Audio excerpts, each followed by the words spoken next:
الله نحمده ونستعينه ونستغفره ونعوذ بالله من شرور أنفسنا ومن سيئات أعمالنا من يهده الله فلا مضل له ومن يضلل فلا هادي له وأشهد أن لا إله إلا الله وحده لا شريك له وأشهد أن محمدا عبده ورسوله يا أيها الذين آمنوا اتقوا الله حق تقاته ولا تموتن إلا وأنتم مسلمون. அடுத்தவருடைய பொருளாதாரம் செல்சியப்படுத்துவது, அவர்களை கண்டு கொள்ளாமல் இருப்பது, புகழ்கிறார், அவரை மெச்சிக்கும் அளவிற்கு அவரை நினைச்சுகிற புகழ்ந்தெல்லாம் பேசுகிறார். எதுவரைக்கும் தனக்கு அந்த பொருளாதாரம் கிடைக்கிறது வரைக்கும், தனக்கு அந்த பொருள் கிடைக்கிறது வரைக்கும், தனக்கு அவர் மூலியமாக ஏதோ ஒரு ஆதாயம், அவர் மூலியமாக ஏதாவது ஒரு தேவை பூர்த்தி அவர் வரைக்கும் என்ன செய்கிறார். இப்படி நடந்து கொள்ளுகிறோம். அன்பார்ந்த அல்லாஹ்வின் நல்லடியார்களே, ஹுகூகுல் இபாத், எங்கெல்லாம் அநீதம் நடக்கிறதோ, எங்கெல்லாம் அமானிதம் மீளப்படுகிறதோ, எங்கெல்லாம் பிறருடைய உரிமைகள் பறிக்கப்படுகிறதோ, அங்கே அல்லாஹ்வுடைய வேதனையும் அதாபு செய்கிறது, இறங்குகிறது. அன்பார்ந்த அல்லாஹ்வின் நல்லடியார்களே, இஸ்லாமிய மார்க்கம் எந்த அளவுக்கு இந்த பிறருடைய உரிமைகள் விஷயத்திலே, இந்த கடனுடைய விஷயத்திலே எந்த அளவுக்கு பேசுது என்றால், ஒரு மனிதன் கடன் வாங்கினால் அந்த மனிதன் திருப்பி கொடுக்காவிட்டால் என்ன நடக்கும், அவர் இம்மையில அவருடைய வாழ்வாதாரம் எப்படி ஆகும், இம்மையில அவர் எந்த அளவுக்கு அவர் ஆகிக் கொள்வார், அவருடைய குடும்பம் என்ன ஆகும், நாளை மறுமை வாழ்க்கை என்ன ஆகும், அவர் தர வேண்டி யார் தொழு வைப்பா, அவர் ஜனாசா எப்படி தொழு வைக்கப்படும் என்ற செய்தியெல்லாம் பார்க்கும் பொழுது இல்லா ரஹிமல்லா, அல்லாஹ் பாதுகாத்ததை தவிர. பாருங்கள், ஒரு முறை அல்லாஹ்வுடைய தூதர் ரசூலுல்லாஹி ஸல்லல்லாஹு அலைஹி வஸல்லம் அவர்கள் அமர்ந்திருக்கும் பொழுது ஒரு ஜனாசா கொண்டு வரப்பட்டுச்சு. ஒரு மையத்து, ஒரு ஜனாசா கொண்டு வரப்பட்டுச்சு. அப்ப ரசூலுல்லாஹி ஸல்லல்லாஹு அலைஹி வஸல்லம் நாங்கள் இருந்தோம். சலமத் இப்னு அக்வா நபி தோழர் அறிவிக்கிறார்கள், குன்னா ஜுனூசன் இன்த ரசூலுல்லாஹி ஸல்லல்லாஹு அலைஹி வஸல்லம், நாங்கள் இறை தூதர் முஹம்மது ரசூலுல்லாஹ் ஸல்லல்லாஹு அலைஹி வஸல்லம் நாங்கள் அமர்ந்திருந்தோம்.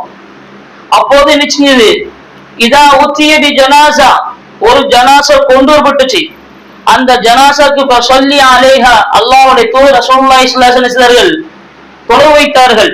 அப்போ அந்த தொழு வைக்கைக்கு முன்னால ஒரு வார்த்தையை கேட்டாங்க, ஹல் அலைக தைனுன், இந்த மையத்தின் மீது, இந்த ஜனாசாவின் மீது ஏதாவது கடன் இருக்கிறதா என்று கேட்டார்கள். ஏதாவது கடன் இருக்கிறதா என்று கேட்டார்கள். ஹல் தரக்க லா, இல்லை அப்படி சொல்லிட்டு, ஹல் தரக்க செய்யும், ஏதாவது அவர் பொக்கிஷங்களை, பொருட்களை, சொத்துக்களை விட்டு சென்றிருக்கிறார்களா என்று கேட்டார்கள். அதற்கு என்ன செய்த சரி பதில் கிடையாது. அப்போ என்ன செய்தார்கள், அவர் சொத்து வச்சிருந்தாலும் சரி, வைக்காம போனாலும் சரி பரவாயில்ல, ஆனால் என்ன, அவர்கள் அழைக்க தைனோன், அவர் மீது கடன் இருக்கிற ஒரு வார்த்தையை கேட்டாங்க. கடன் இருக்கிற ஒரு வார்த்தையை கேட்டாங்க. லா, இல்லைன்னு சொன்ன பிறகு சொல்லி அலேஹா, அந்த ஜனாசாவிற்கு, அந்த மையத்திற்கு ரசூலுல்லாஹி ஸல்லல்லாஹு அலைஹி வஸல்லம் செஞ்சாங்க, தொழுக வைத்தாங்க. இது சம்பந்தமாக தொடர்ந்து சொல்லப்படுகிறது. இன்னொரு சந்தர்ப்பத்துல இதே மாதிரி ஒரு ஜனாசா கொண்டு வரப்படுகிறது. அந்த ஜனாசா கேட்கிறாங்க, சும்ம உத்தியதி ஜனாசா உக்ரா ஹல் அலைக தைனுன், இந்த ஜனாசாவின் மீதும் இந்த மையத்தின் மீதும் ஏதாவது கடன் இருக்கிறதா சொல்லுங்க தோழர்கள் கேட்கிறாங்க. அல்லாஹ்வின் தூதர் ஸல்லல்லாஹு அலைஹி வஸல்லம் கேட்டதுக்கு நஅம், ஆம் அல்லாஹ்வின் தூதரே என்று கேட்டார்கள். எந்த அளவுக்கு கடன் இருக்கிறது, சலாசத்துன் தீனாரும், 3 தீனார் இருக்கு. இந்த மையத்தின் மீது, இந்த ஜனாசா மீது 3 தீனார் கடன் இருக்கிறது. அப்படி என்றால் சொன்ன உடனே அப்ப ரசூலுல்லாஹி ஸல்லல்லாஹு அலைஹி வஸல்லம் சொன்னார்கள், அதை வைத்து அந்த கடன் அடைத்து விடலாம். உடனே அந்த ஜனாசா கடன் பட்டு இருக்கிறது. அந்த ஜனாசாவுடைய சொத்து விட்டு சென்ற சொத்துல 3 தீனார் இருக்கிறது. அதை எடுத்து நினைச்சாங்க, அந்த ஜனாசா இருக்கக்கூடிய கடன் நினைச்சாங்க, நிவர்த்தி செஞ்சாங்க, பூர்த்தி செஞ்சாங்க, உடனே அடைச்சிட்டாங்க. இந்த இடத்துலயும் ஒரு முக்கியமான விஷயம், பிறருடைய உரிமைகள் சார்ந்த விஷயம், பிறருடைய சொத்தை வாங்கிட்டு, பிறருடைய பொருளை வாங்கிட்டு தன்னகம் படுத்திக் கொண்டு மரணித்து விட்ட எத்தனையோ சகோதரர்களை பார்க்கிறோம், எத்தனையோ சகோதரிகளை பார்க்கிறோம். எத்தனை தொழிலதிபர்கள் பார்க்கிறோம், எத்தனையோ கோடீஸ்வரர்கள் பார்க்கிறோம், எத்தனை லட்சாவதியை பார்க்கிறோம், எத்தனையோ வழக்கங்க படுக்க என்ன பெரிய பெரிய சமூக பெரியாரா இருப்பாரு. ஆனா பல லட்சங்களுக்கும் கோடிகளுக்கு என்ன செய்யப்படுவாரு, கடன் பெற்றவராக இருப்பார். அந்த நேரத்திலே அந்த வார்த்தையை என்ன செய்வாரு, சும்மா மேலோட்டமாக என் தந்தைக்கு கடன் யாராவது பட்டிருந்தால் இன்னிடத்தை கேள்வி வார்த்தையை சொல்லிட்டு போயிருவார்கள். பின்பு என்ன நடக்கிறது இன்னைக்கு பார்க்கிறோமா இல்லையா சமூகத்துல என்ன நடக்குது, அது என் தந்தை செஞ்சது என் தந்தையிட போய் கேளுங்க. என்ன சொல்றோம் பாருங்க, அது என் தந்தையிட போய் கேளுங்க ஒரு வார்த்தையை முடிச்சு போயிடுறாங்க. எந்த அளவுக்கு பெரும் ஆபத்து பாருங்க. இப்ப ரசூலுல்லாஹி ஸல்லல்லாஹு அலைஹி வஸல்லம் அந்த நபி தோழர் இப்படி செஞ்சிருக்காங்க. உடனே ரசூலுல்லாஹி ஸல்லல்லாஹு அலைஹி வஸல்லம் சொல்லிட்டாங்க, சொல்லி அலைஹா, அந்த ஜனாசாவுக்கு கடன் இருக்குது, சொத்து இருக்குதா, அதை எடுத்து நினைச்சீங்க பூர்த்தி செஞ்சுன்னு சொல்லிட்டாங்க. அப்போ இன்னொரு சஹாபி சொல்றாரு, மூன்றாவது ஜனாசா கொண்டு வரப்பட்டு சொல்லும் பொழுது சொல்லி அலைஹா சாஹிபுக்கும், இந்த ஜனாசாவிற்கு கடன் இருக்குன்னு சொல்லணும்னே ரசூலுல்லாஹ் சொல்லிட்டாங்க. மூன்றாவது சொன்னாங்க, இந்த ஜனாசாவிற்கு நீங்களே உங்களோட தோல் இருக்குன்னு வச்சீங்க தொழுவ வைத்துக் கொள்ளுங்க, நான் தொழ வைக்க மாட்டேன். நபி ஸல்லல்லாஹு அலைஹி வஸல்லம் இறை தூதர் நிச்சயம் நான் தொழ வைக்க மாட்டேன். சொல்லி அலைஹா சாஹிபுக்கும், நீங்க என்ன செய்யுங்க உங்களுடைய தோழருக்கு நீங்களே தொழ வைத்துக் கொள்ளுங்க, நான் தொழ வைக்க மாட்டேன்னு சொல்லி நினைச்சாங்க. ரசூலுல்லாஹி ஸல்லல்லாஹு அலைஹி வஸல்லம் பின்வாங்கிட்டாங்க. அதற்கு முன்பு நடந்த 2 ஜனாசாவுக்கு ரசூலுல்லாஹி செஞ்சாங்க, கடன் இருந்துச்சு, அந்த கடன் நிவர்த்தி செஞ்சது உடனே ரசூலுல்லாஹி ஸல்லல்லாஹு அலைஹி வஸல்லம் தொழுவ வச்சாங்க. ஆனா இந்த ஜனாசாவிற்கு ரசூலுல்லாஹி ஸல்லல்லாஹு அலைஹி வஸல்லம் செய்த தொழுவ வைக்கல. இதுதான் நம்ம புரிந்து கொள்ள வேண்டும். கடன்பட்ட நிலைமையில் இன்னைக்கு கடன் என்பது சர்வ சாதாரணமாக ஆகிவிட்டது, சர்வ சாதாரணமாகிவிட்டது. நம்முடைய ஆசை பாசனம் சுகபோக வாழ்க்கைக்காக பின்னர் நம்மளை என்ன மெச்சிக்க வேண்டும், போல வேண்டும் என்பதற்காக, பெருமையாக பேசணும் என்பதற்காக நினைச்சாங்க, என்னென்ன காரியங்களுக்காக வேண்டியோ நினைச்சாங்க கடன் வாங்கி செய்யறோம் பார்க்கிறோம். ரசூலுல்லாஹி சொல்றாங்க, சொல்லி அலைஹா சாஹிபுக்கும், நீங்களும் உங்களோட தோழருக்கு நினைச்சீங்க தொழ வைக்கணும்னு சொன்னாங்க. அப்போ கத்தாதா ரலியல்லாஹு அன்ஹு சொன்னாங்க, அல்லாஹ்வின் தூதரே, அந்த தோழருடைய கடனுக்கு நான் பொறுப்பேற்றுக் கொள்கிறேன். அப்ப சஹாபி சொல்றாங்க, நான் அந்த ஜனாசாவிற்கு என்ன செய்றேன், கடனை நான் பொறுப்பேற்றுக் கொள்கிறேன். அப்ப ரசூலுல்லாஹி சொன்னாங்க, அதுக்கு பிறகுதான் அந்த ஜனாசாவிற்கு அந்த மையத்திற்கு என்ன செஞ்சாங்க, தொழுவ வச்சாங்க. அன்பார்ந்த அல்லாஹ்வின் நல்லடியார்களே, அப்போ கடன்பட்ட நிலைமையில நம்ம மரணித்தால் நம்மளோட நிலைமை எந்த அளவுக்கு ஒரு மோசமான நிலை ஆகுது பாருங்க. அது நாளை மறுமை நாள்ல சொர்க்கத்திற்கு செல்வதற்கு மிகப்பெரிய தடையாக அமைகிறது. புரிந்து கொள்ளணும். அல்லாஹ்வுடைய தூதர் ஸல்லல்லாஹு அலைஹி வஸல்லம் அவர்கள் பெரும் உரிமைகளை தன்னகப்படுத்திக் கொண்டார். எனவே நான் தொழ வைக்க மாட்டேன்னு சொன்னார்கள். யார் தொழ வைக்க மாட்டேன்னு சொன்னாங்க? பிறருடைய சொத்துக்களை, உரிமைகளை, செல்வங்களை வாங்கி கொண்டு தன்னகப்படுத்திக் கொண்டு விட்டார். அதன் காரணமாக தான் நினைச்ச மாட்டேன் தொழ வைக்க மாட்டேன்னு சொன்னாங்க ரசூலுல்லாஹி ஸல்லல்லாஹு. அது எல்லாம் திருப்பி கொடுக்கப்பட்டது. அவர்கள் எந்த ஒரு கடனும் இல்லை, அவர் யாருக்கு எதுவும் கடன் கொடுக்க தேவையும் இல்லை, அவர்கள் எந்த ஒரு கடன் சுமையுமே கிடையாது சொன்ன பிறகுதான் ரசூலுல்லாஹி ஸல்லல்லாஹு அலைஹி வஸல்லம் தொழுவ வைத்தாங்க. செய்தி பார்க்கிறோம். அன்பார்ந்த அல்லாஹ்வின் நல்லடியார்களே, பாருங்க, மாத்தா அலைஹி தீனாரோ திர்ஹமன், ஒரு மனிதர் மரணிக்கிறார், அவருக்கு தீனாரோ திர்ஹமுடன் இருக்கிறது, கடன் இருக்கிறது என்றால் அடைக்காமலே அவர் மரணித்து விட்டால் மறுமையில் என்ன ஆகும்? ஒருத்தர் மரணிக்கிறார், அவருக்கு என்ன செய்ய, தீனாரோ திர்ஹம் எதுவுமே கிடையாது, அவர் கிடையாது, அவர் மரணித்தார். இப்ப என்ன செய்வது? நாளை மறுமை நாளே அந்த கடன் பட்டவர்கள் எல்லாம் குறுக்கிட்டு பேசுவார்கள், அவரை சொர்க்கத்துக்கு நுழைய முடியாது. ரசூலுல்லாஹி சொன்னாங்க, உதிய பி ஹஸனாத்திஹி, அவர் இந்த உலகத்துல எத்தனை வருடங்கள் வாழ்ந்தாரோ, எத்தனை வருஷங்கள் இந்த பூமியில வாழ்ந்தாரோ, எத்தனை வருடங்கள் இந்த பூமியில எத்தனை பரலான நோம்புகளை பிடித்திருப்பாரோ, பரலான தொழுகை தொழுதிருப்பாரோ, குர்ஆன் ஓதிருப்பாரோ, திக்ர் செய்திருப்பாரோ, வணக்க வழிபாடுகள் எவையெல்லாம் செய்திருப்பாரோ, உதிய பி ஹஸனாத்திஹி. பாருங்க, நம்ம விட்டுட்டு போன சின்ன கொஞ்ச ரூபாய், சில ஆயிரங்களான, சில லட்சங்களான, சில கோடிகளான என்ன பிரச்சனை இருக்கு? அவ்வளவா கொண்டு போயிட்டு எத்தனை பேர் எவ்வளவு ஏமாத்திட்டு போயிட்டாங்க, அவ்வளவு சர்வசாதாரண நினைக்கிறோம். நீங்க கடன் பட்டு அந்த நிலைமையில நீங்க மரணித்து விட்டால் நாளை மறுமை நாளே அந்த மஹ்ஷர் மைதானத்திலே அது தீர்க்கப்படும். எப்படி?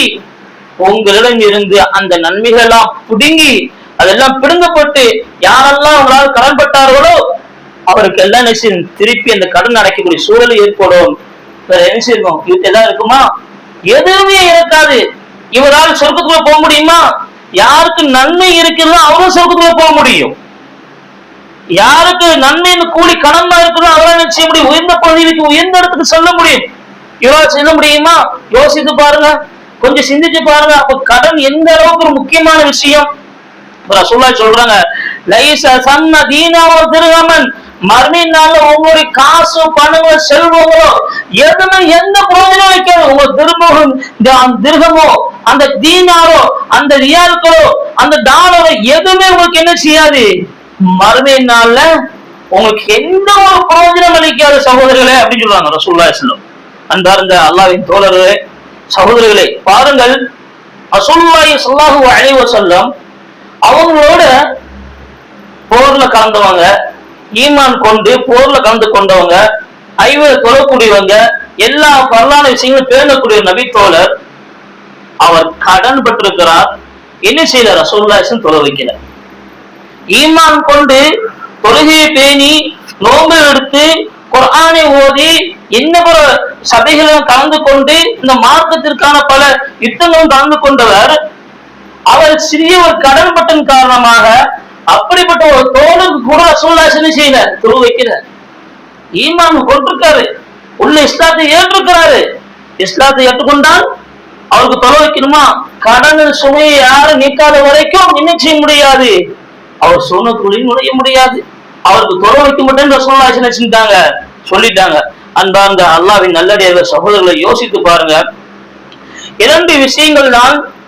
யாருக்காவது கடன் கொடுத்தவர் அவர் கடன் அடைத்து விட்டால் அல்லது கடன் கொடுத்தவர் மரணித்து விட்டால் அவர் தன்னை பாதுகாத்துக் கொள்ளுவார். எப்படி சொன்னாங்க ரசூலுல்லாஹி பாருங்க, அவருடைய எந்த நன்மையும் மறுமையில் அவருக்கு இருக்காது, அவரிடம் இருந்து பிரிங்கி மற்றவர்கள் கொடுக்கப்படும். கடனை வாங்கிட்டு மரணிச்சு போயிட்டாரு, ஒண்ணுமே இல்ல, சொத்தும் இல்ல, எதுவுமே இல்ல, எதுவும் நாளை மறுமை நாள்ல அவர் இருக்கக்கூடிய வாழ்நாள் சம்பாதிச்ச அனைத்து நன்மைகள் என்ன செய்யப்படும், அது அவரிடம் இருந்து நினைச்சு பிடுங்கி பிறகு கொடுக்கப்படும் என்று சொன்னாங்க ரசூலுல்லாஹி ஸல்லல்லாஹு அலைஹி வஸல்லம். இன்னைக்கு சமூகத்துல எந்த அளவுக்கு ஆயிட்டு பாருங்க. எனக்கு பழக்க வழக்கம் ஏராளம் இருக்கிறது. நான் ஒரு போன் கால் பண்ணா போதும், என்ன செய்ய, ஆயிரம் லட்சங்கள் என்ன கோடிக்கணக்கு எனக்கு செல்வாக்கு இருக்குது, என்ன செய்வாங்க, கொட்டி தீர்ப்பார்கள் அப்படின்னு சொல்றாங்க. இன்னைக்கு பெருமையை பேசுறாங்க இல்லையா? பணம்னா ஒரு மேட்டே கிடையாது, காசு பணம் தொட்டு ஒரு விஷயமே கிடையாதுங்க. அதெல்லாம் ஒரு விஷயமே இல்லை, நான் செஞ்சிருவேன், அதெல்லாம் எனக்கு கடன் தரதுக்கு நிறைய பேர் இருக்கிறாங்க. இது என்ன செய்யறாங்க, இன்னைக்கு பெருமையா பேசுறாங்க இல்லையா? ரசூலுல்லாஹி ஸல்லல்லாஹு அலைஹி வஸல்லம் சொன்னாங்க, இது பெருமையா பேசக்கூடிய விஷயம் அல்ல, இது பெரும் ஆபத்து, பெரும் ஆபத்து, மிகப்பெரிய பாவம். சாதாரண நீங்க நினைச்சீங்க, கடன் வாங்கிடலாம், ஒரு 500 ரூபாய் தானே, 1000 ரூபாய் தானே, சில ஆயிரங்கள் தானே, லட்சங்கள் தானே அப்படின்னு நினைக்கிறீங்க. கடன் என்பது சின்ன ரூபாயா இருக்கட்டும், குறைவான தொகையா இருக்கட்டும், குறைவான பொருளாதாரம் எதுவாக இருக்கட்டும், அது பெரிய பொருளாதாரம் இருக்கட்டும், அது பெரும் ஆபத்து என்று ரசூலுல்லாஹி ஸல்லல்லாஹு அலைஹி வஸல்லம் செஞ்சாங்க, சொன்னாங்க. இன்னைக்கு பிரபலமா இருக்கிறாரு, சமூகத்துல பிரபலமா இருக்கிறாரு, சமூகத்துல மார்க்க பணியும் செய்கிறாரு, எல்லா விஷயம் தெரியும், எல்லாம் தெரிகிறது. ஆனால் அதன் மூலமா என்ன செய்கிறாரு, பிறருடைய பொருளாதாரத்தை தன்னகப்படுத்தக்கூடிய சூழலை பார்க்கிறோமா இல்லையா? ஈஸியாக சர்வசாதாரணமாக சில நல்ல வார்த்தைகளை சொல்லி கவர்ச்சியான வார்த்தைகளை செய்யறாங்க. நகையெல்லாம் கொடுத்து ஏமாந்தவர்கள், சொத்து கொடுத்த ஏமாந்தவர்கள் எத்தனை எத்தனை பேரோட பார்க்கிறோம். அன்பான சகோதரர்களே, இன்னைக்கு பிறருடைய சொத்துக்களை தங்களுடைய தன்னகப்படுத்தி கொண்டிருக்கூடிய சூழலை பார்த்து பின்னாடி அவங்களுக்கு நிலைகள் எல்லாம் நம்ம பார்க்கவா இல்லையா? அப்போ அந்த கடவுளுடைய விஷயத்துல ரொம்ப கவனமாக இருங்கன்னு ரசூலுல்லாஹி ஸல்லல்லாஹு அலைஹி வஸல்லம் சொல்கிறார்கள். பாருங்க, இஸ்லாம் ஷரியத் சட்டம் 2 விஷயங்களை பேசுது. ஒருவர் மரணிக்கிறார் என்றால் அந்த மரணித்தவர் 2 நசியத் செய்கிறார், 2 வசியத்தை சொல்லுகிறார். மரணித்த பிறகு என்ன செய்யுங்க, இந்த கடனுடைய விஷயத்தை அடைத்திருங்க அப்படின்னு சொல்றார். இந்த கடனுடைய விஷயத்தை அடைக்கும் பொழுது தான் பெற்ற பிள்ளைகளுக்கு என்ன செய்ய, சொத்தும் கொடுக்கணும் இல்லையா? இந்த நேரத்துல ஷரியத் மார்க்கம் இஸ்லாம் சொல்லுது, அந்த மரணித்தவர் விட்டு சென்ற அந்த சொத்து இருக்கிறது, அந்த சொத்தெல்லாம் வித்து முதல்ல என்ன செய்யணும், அவருடைய கடன் அடைக்கணும், அவரை கடன் அடைக்கணும். அதற்கு பிறகுதான் தான் தாம் பெற்றெடுத்த பெண் பிள்ளைகளோ தாம் பெற்றெடுத்த ஆண் பிள்ளைகளோ அவர்கள் என்ன செய்யணும், அந்த நிச்சயமான சொத்துக்களை என்ன செஞ்சுக்கணும், பங்கிட்டுக் கொள்ளணும்.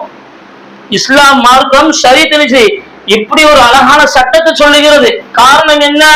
நாளை மறுமை நாளை சொர்க்கத்து போவதற்கு மிகப்பெரிய தடையாக இந்த கடன் இருக்கிறது. அதாவது மார்க்கம் சொல்கிறது, இப்படிதான் நீங்க என்ன செய்யுங்க, சொத்து மிச்சம் என்ன இருக்குதோ அதை நீங்க என்ன செய்யுங்க, பங்கிட்டுக் கொள்ளுங்க. அது வரைக்கும் நீங்க நிச்சயாங்க, அது வரைக்கும் அவருடைய ஜனாசா அவருடைய மனையத்துக்கு நாளை மறுமையாக கேள்வி கணக்கிலே நிற்கப்பட்டதாக வைக்கப்படுவோம் என்று சொன்னாங்க. முக்கியமான விஷயம். அன்பார்ந்த அல்லாஹ்வின் நல்லடியார்களே, சகோதரர்களே, அனஸ் ரலியல்லாஹு அன்ஹு அவர்கள் அறிவிக்கிறாங்க, ரசூலுல்லாஹி ஸல்லல்லாஹு அலைஹி வஸல்லம் எத்தனையோ விஷயங்களை கண்டு நினைச்சிருக்காங்க, பிரார்த்தனை செஞ்சிருக்கிறாங்க, துஆ செஞ்சிருக்கிறாங்க. யா அல்லாஹ், இந்த ஒரு சிரமத்திலே இருந்தோ, இந்த மாதிரி அதாபுகள் இருந்தோ, இது போன்ற வேதனைகள் இருந்தோ எங்களை காப்பாற்றி முடிஞ்சது அவங்க பிரார்த்தனை செஞ்சிருக்காங்க. அதிலும் ஒரு குறிப்பாக ஒரு பிரார்த்தனையில ரசூலுல்லாஹி ஸல்லல்லாஹு அலைஹி வஸல்லம் அந்த தைன், இந்த கடனை பத்தி பேசுறாங்க. கடன் எவ்வளவு பெரிய முக்கியமான விஷயமா இருக்கும் பாருங்க. இந்த கடன் இருக்க சாதாரண விஷயம் கிடையாது. ரசூலுல்லாஹி ஸல்லல்லாஹு அலைஹி வஸல்லம் சொல்றாங்க, அல்லாஹும்ம இன்னி அஊது பிக மினல் ஹம்மி வல் ஹஸன் வ அஊது பிக மினல் அஜ்ஸி வல் கஸல் வ அஊது பிக மினல் ஜுப்னி வல் புக்ல் வ அஊது பிக மின் கலபத்தி தைன் வ கஹ்ர் ரிஜால் சொல்றாங்க. அல்லாஹ்வே, எனக்கு கவலையில இருந்தும் பாதுகாப்பு தருவாயாக, துக்கத்தில இருந்து பாதுகாப்பு தருவாயாக, ஏழாமையில் இருந்து எனக்கு பாதுகாப்பு தருவாயாக, கசல் என்று சொல்லக்கூடிய சோம்பேறித்தனத்தில் இருந்து எனக்கு பாதுகாப்பு தருவாயாக, கோழைத்தனத்தில் இருந்து எனக்கு பாதுகாப்பு தருவாயாக, அந்த கஞ்சத்தனத்தில் கருமைத்தனத்தில் இருந்து என்னை பாதுகாப்பாயாக,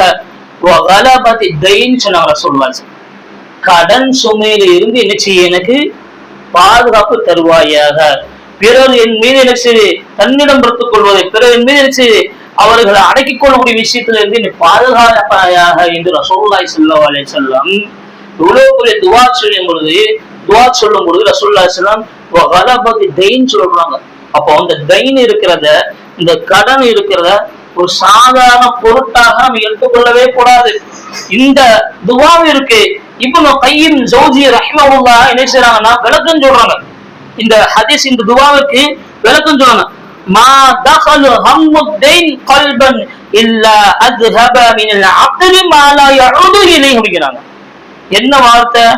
யார் ஒரு மனிதனுக்கு அவன் கடன் சுமை இதயத்தில் நுழைந்து விட்டதோ அவனுடைய அறிவு, அவனுடைய புத்தி திரும்பி வராமலேயே போய்விடும் அப்படிங்கிறான். ஒருத்தர் கடன் பட்டு விட்டால், கடன் சுமையில் அவர் ஆளாக்கப்பட்டு விட்டால் அவருடைய புத்தி என்னாகும், அவருடைய அறிவு என்னாகும், எதுவுமே செய்ய முடியாது. அவங்க துரத்திட்டே இருப்பார், இவர் ஓடிக்கிட்டே இருப்பார். இதுக்குதான் இல்லையா, இவர் ஒரு புறம் வருவார், அவர் கண்டன் இவர் வறண்டு ஓடுவார். ஏன்? இவர் பார்த்தால் கடன் கேட்பார், நிம்மதியே போய்விடும், அவருடைய அறிவு போய்விடும், அவர் புத்தி போய்விடும், போய் திருப்பி வரவே வராது. ஏன்? அந்த கடன் சுமையின், அந்த கடனுடைய அந்த அவதி, அந்த கடனால் ஏற்பட்ட அந்த துக்கமும் நினைச்சு அறிவுகள் எல்லாம் நினைச்சும் அப்படியே போயிடும். அவரால் என்ன செய்யும், நிம்மதியான வாழ்க்கை வாழ முடியாதுன்னு சொல்றாங்க. நிம்மதியான வாழ்க்கை என்ன செய்யும், வாழ முடியாதுன்னு சொல்றாங்க. எவ்வளவு பெரிய விஷயம் பாருங்க, சாதாரண விஷயமா? ரசூலுல்லாஹி ஸல்லல்லாஹு அலைஹி வஸல்லம் இது சம்பந்தமாக ஏராளமா சொல்லிருக்காங்க. சமீபத்துல நீங்க பார்த்தது ஒன்று, நீங்க பார்த்திருக்கலாம். ஒரு ஃபேமிலி என்ன செஞ்சது, சென்னையில வாழ்றாங்க, நம்ம சமூகத்தை சேர்ந்தவங்க தான், கடன் கட்டுக்கடங்காத கடன், ஏராளமான கடன் வாங்கியிருக்கிறார். அந்த கடனை அடைப்பதற்கு என்ன செய்கிறார், தான் சேர்த்து வச்சிருந்த அந்த சொத்துகள் எல்லாம் விற்கிறார். வித்து எத்தனையோ கடன்கள் எல்லாம் அடைக்கிறார். அடைத்த பிறகும் அந்த கடனுடைய சுமை சில நிவர்த்தி அடையவில்லை, அந்த கடன் அடைக்கப்படவில்லை. இறுதியாக என்ன ஆகிவிட்டது, தொடர்ந்து போன் காலம், தொடர்ந்து தாட்சலும் அவருக்கு வேதனை அளிக்கப்படுகிறது. அவர் துரத்தி கொண்டே இருக்கிறார்கள். இறுதியாக அவர் செய்தி என்ன தெரியுமா, இந்த ஆலங்குளம் தென்காசி போர்வழி நடந்த இடத்துல ஒரு வயக்காட்டுல அந்த காரோட போய் குடும்பத்தோடு மனைவி மகன் அவர் என்ன செய்தாரு, காரோட தீக்கிட்டு கொண்டார். பார்த்தமா இல்லையா, தன் குடும்பத்தோட செஞ்சாரு, சூசைட் பண்ணிட்டாங்க. அப்ப இந்த கடன் என்ன செய்யணும்னா அந்த அளவுக்கு மிகப்பெரிய ஒரு மனிதனை தன்னை தானே மாய்த்து கொள்ளக்கூடிய, தன்னை தற்கொலை செய்யக்கூடிய எத்தனை விவசாயியை பார்க்கிறோம், எத்தனை குடும்பத்தை பார்க்கிறோம், என்னென்ன சம்பவங்களை பார்க்கிறோம். அப்ப கடன் மிகப்பெரிய எச்சரிக்கை நமக்கு. இப்ப சமீபத்தில் நடந்த ஒரு செய்தி, ஒருவர் என்ன செய்தார், தன்னோட மனைவியை கொன்னுட்டேன், என்னோட பிள்ளையை நான் கொன்னுட்டேன், என்னோட தாயை கொல்ல போன, கொஞ்சம் மனசு கேட்கல, என் தாயை மட்டும் நான் விட்டுட்டேன், இப்போது நானும் மரணிக்க போறேன் அப்படின்னு சொல்லிட்டு டூ வீலர் போயிட்டே இருக்கிறாரு. போய் நேரவே லாரியில் விழுந்தாரா இல்லையா? சமீபத்தில் நடந்த செய்தி. அவர் சொன்ன வார்த்தை என்ன? கடன் மட்டும் வாங்காதீங்க, கடன் மட்டும் வாங்காதீங்க அப்படின்னு சொல்லிட்டு போனார்.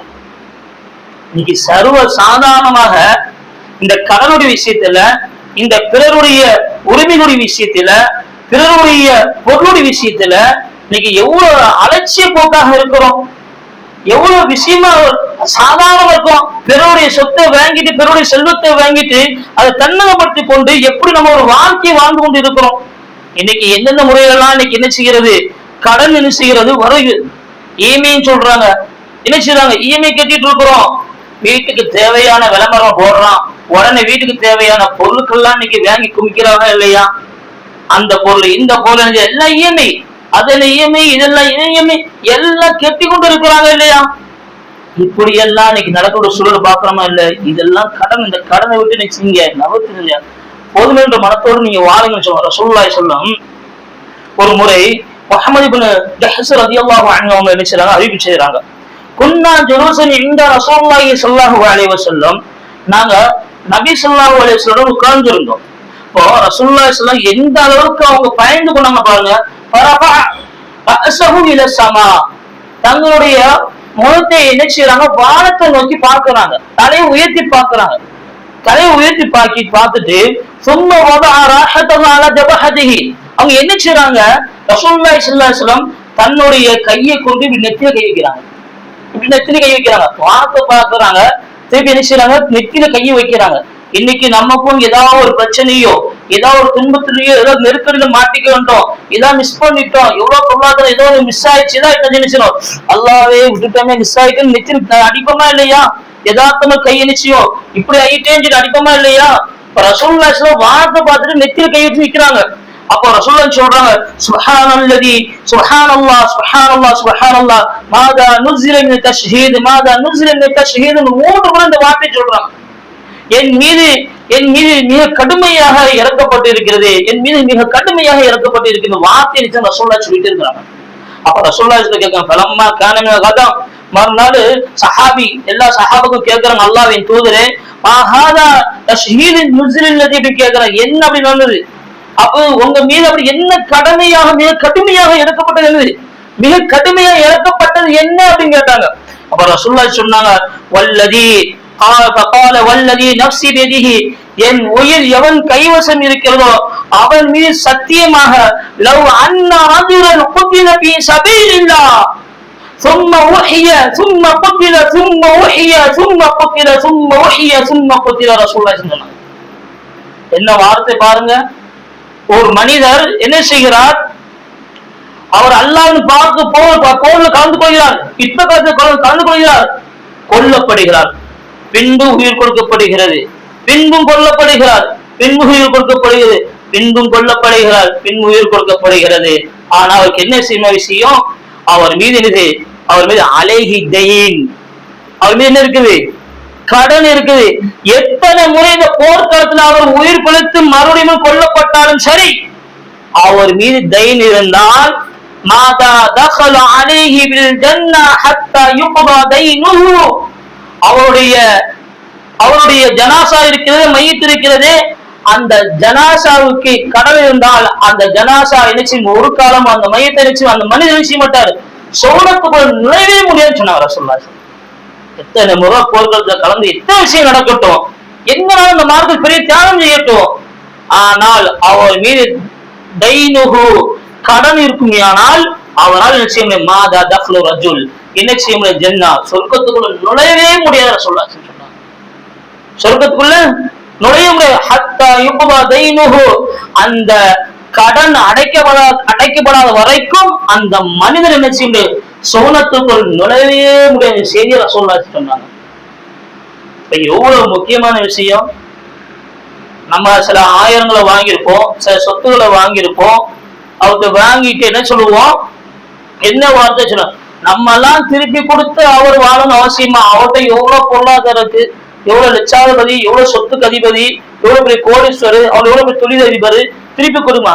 அது எவ்வளவாக இருக்கட்டும், 50 ரூபாயாக இருக்கட்டும், 100 ரூபாயாக இருக்கட்டும், 5 ரூபாயாக இருக்கட்டும், 1000 ரூபாயாக இருக்கட்டும், எத்தனை 1000 லட்சமாக இருக்கட்டும், கடன் தான். அவர் என்ன வசதி வாய்ப்புக்கு என்ன எந்த போட்டோம், உங்களுக்கு என்ன? நீ கடன் பத்திரிக்கையா இல்லையா? அந்த கடனை நீங்க திருப்பி அடைத்து விடுங்கள், அந்த கடனை திருப்பி கொடுத்து விடுங்கள். இல்லை என்றால் அவரால் என்ன செய்ய முடியாது, சோனத்துக்குள்ள போகவே முடியாத செய்தியை ரசூலுல்லாஹி சொல்றாங்க.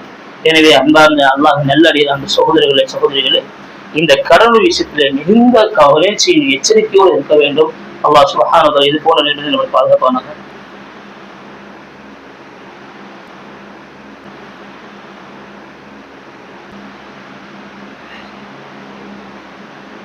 الحمد لله رب العالمين والصلاة والسلام على رسول الله محمد بن عبد الله وبعد.